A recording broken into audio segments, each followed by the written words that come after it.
Family ആയിട്ട് enjoy ചെയ്യാൻ പറ്റിയിട്ടുള്ള ഒരു കിടിലൻ സ്പോട്ട് നമ്മുടെ തൃശ്ശൂരിലുണ്ട് കേട്ടോ. അയ്യോ എന്താണല്ലേ ആ കിളികളൊക്കെ ഇക്കടെ തലയിൽ നിന്ന് കൊത്തുന്നത് കണ്ട. എന്ത് കണ്ടിട്ടാണ് അവർ കൊത്തുന്നത്, അവിടെ ഒന്നും വെച്ചിട്ടില്ല കേട്ടോ. നല്ല രസമുണ്ട്. നമുക്ക് ശരിക്കും പറഞ്ഞാൽ മസാജ് ചെയ്യണ പോലെയാണ് ഇക്കാക്ക് തോന്നിയിട്ടുണ്ടായിരുന്നു കേട്ടോ. അതുപോലെ തന്നെ എല്ലാ മൃഗങ്ങളെയും നമുക്കിങ്ങനെ, എല്ലാ മൃഗങ്ങളെയും അല്ല, ഒരുവിധം സംഭവങ്ങളൊക്കെ നമുക്കിങ്ങനെ കയ്യിലിങ്ങനെ വെച്ച് തരും കേട്ടോ.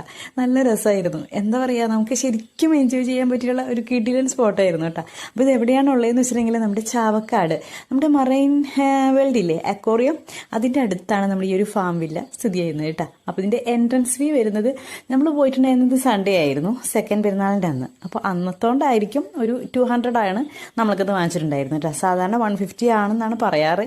അപ്പോൾ ഇന്ന് ഞങ്ങൾക്കിന്ന് 200 അവർ വാങ്ങിച്ചിട്ടുണ്ടായിരുന്നു. അപ്പോൾ കണ്ടില്ലേ, ഇതാണ് നമ്മുടെ സംഭവം. അപ്പോൾ എല്ലാത്തിനും നമുക്കിങ്ങനെ ഫുഡൊക്കെ കൊടുക്കാൻ അവർ തരുന്നുണ്ട്. അപ്പോൾ അതൊക്കെ നമുക്ക് ഫുഡൊക്കെ കൊടുക്കാം. കുട്ടികളൊക്കെ ആയിട്ട് പോയിട്ടുണ്ടെങ്കിൽ ഉണ്ടല്ലോ നമുക്ക് സമയം പോകുന്നതേ അറിയില്ല കേട്ടോ. അതുപോലെ തന്നെ നമ്മൾ കാലത്ത് തന്നെ ഇവിടുന്ന് ഇങ്ങോട്ട് വന്നിട്ടുണ്ടെങ്കിൽ നമുക്ക് മറൈൻ വേൾഡിലും കയറാം, അതുപോലെ തന്നെ അക്വേറിയത്തിലും കയറാം. നമുക്ക് ഈ ഒരു സ്പോട്ടിലും കയറിയിട്ട് ഒരു ശരിക്കും ഒരു വൺ ഡേ ട്രിപ്പ് വന്നാൽ നമുക്ക് എൻജോയ് ചെയ്യാൻ പറ്റുള്ള ഒരു സ്പോട്ടാണ് കേട്ടോ ചാവക്കാട് ഈ ഉള്ള സ്ഥലം എന്ന് പറയുന്നത്. അതുപോലെ തന്നെ നമുക്ക് നിറച്ച മീനുകളാണ് കേട്ടോ. അതിനും നമുക്ക് എന്ത് ചെയ്യാം, ഫുഡൊക്കെ കൊടുക്കാം കേട്ടോ. അതുപോലെ ആടുകളിട്ട് നല്ല ഇങ്ങനെ വാലൊക്കെ ഇല്ലാത്ത ആടുകളില്ലേ, അതുണ്ട്. ഒട്ടകപ്പക്ഷി, ഇതിനൊക്കെ നമുക്ക് ഫുഡ് കൊടുക്കാൻ അവർ തരും കേട്ടോ. അതുപോലെ ഇതിൻ്റെ മെയിൻ ഒരു പ്രത്യേകത എന്ന് വെച്ചിട്ടുണ്ടെങ്കിൽ ഭയങ്കര നീറ്റാണ് കേട്ടോ. ഒട്ടും തന്നെ ഒരു സ്മെല്ലോ, അതുപോലെ തന്നെ നല്ല ക്ലിയർ ആണ്. നമുക്ക് അത് ഭയങ്കര ഒരു സന്തോഷമായിട്ടോ. നമ്മൾ കുട്ടികളൊക്കെ ആയിട്ട് പോയിട്ടുണ്ടെങ്കിൽ തന്നെ ഒരു ബാഡ് സ്മെല്ലോ ഒന്നുമില്ല, നല്ല നീറ്റ് ആൻഡ് ക്ലിയർ ആണ് അവിടെ. അതുപോലെ തന്നെ ഒരു കാം ഏരിയ ആണ്.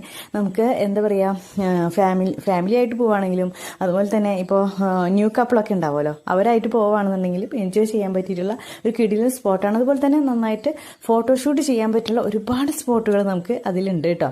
അപ്പോൾ അതിനൊക്കെ പറ്റിയിട്ടുള്ള ഒരു ഏരിയ കൂടിയാണ്. കണ്ടോ, നല്ല രസമാണ്. ഇത് ഇപ്പോൾ സംഭവം കാണിച്ചു തരാം കേട്ടോ.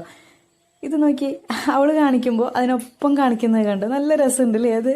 അയ്യോ, ഞാൻ കാണിച്ചിട്ട് അങ്ങനെ ആയില്ല കേട്ടോ. അതെനിക്ക് ഭയങ്കര ഇഷ്ടമായി. അതുപോലെ തന്നെ കണ്ടോ, ഇതുപോലെ നമുക്ക് വെറൈറ്റി തുരപ്പനൊക്കെ ഉണ്ട് കേട്ടോ അവിടെ. തുരപ്പനുണ്ട്, അതുപോലെ തന്നെ ഒരുപാട് നമുക്ക് കാണാൻ കൗതുകമുള്ള ഒരുപാട് മൃഗങ്ങളും പക്ഷികളും. നമുക്കിതുപോലെ അവർ നമ്മളെ മേലിങ്ങനെ ഇട്ട് തരുമ്പോൾ പാമ്പിനെയും കിളികളെയും ഒക്കെ ഇങ്ങനെ നമുക്ക് ട്രൈ ചെയ്യാൻ പറ്റും കേട്ടോ. പിന്നെ എനിക്ക് ഭയങ്കര ഇഷ്ടമായത് ഈ കിളിക്കൂട്ടിലാണ് കേട്ടോ. നമ്മുടെ മേലൊക്കെ കൈമേലൊക്കെ വന്നിരിക്കുന്ന ഈ ഒരു കിളികളെ പറന്നു പോവേയില്ല, എങ്ങനെ ഇരിക്കും, നല്ല രസമാണ്. അതിങ്ങനെ നമുക്ക് കുറേ നേരം എൻജോയ് ചെയ്യാം കേട്ടോ. അപ്പം എല്ലാവരും ഒന്ന് വന്ന് കാണേണ്ട സ്പോട്ട് തന്നെയാണ് കേട്ടോ. അപ്പോൾ ടാറ്റാ, ബൈ ബൈ.